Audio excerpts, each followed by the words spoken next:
جنت میں داخلے کی شرط صرف ایک ہے اور وہ تزکیہ ہے، جیسے کہ قرآن میں آیا ہے۔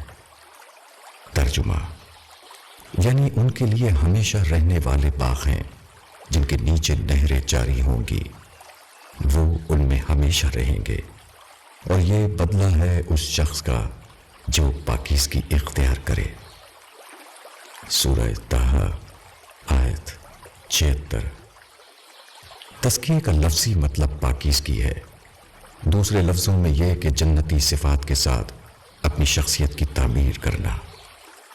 قرآن و سنت کے مطالعے سے معلوم ہوتا ہے کہ جنت میں وہ شخص جائے گا جس کے اندر کینہ نہ ہو، جس کے اندر کبر کا مزاج نہ ہو، جو تشدد کی نفسیات سے پاک ہو، جس کے دل میں ہر ایک کے لیے صرف سلامتی کے جذبات ہوں، جس کے دل میں اللہ کا خوف ہو، جو اللہ رب العالمین کو اپنا سول کنسرن بنائے، جو اعلیٰ اخلاقیات کا مالک ہو، جو لوگوں کو معاف کر دینے والا ہو، جو دوسروں کے لیے وہی پسند کرے جس کو خود وہ اپنے لیے پسند کرتا ہے، جو انسان عامہ کا خیر خواہ ہو، وغیرہ۔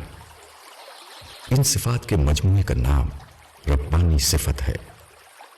جنت کے لیے وہی عورتیں اور مرد منتخب کیے جائیں گے جو ان ربانی صفات کے حامل ہوں۔ جنت ان لوگوں کا معاشرہ ہوگا جو خلق عظیم کے مالک ہوں۔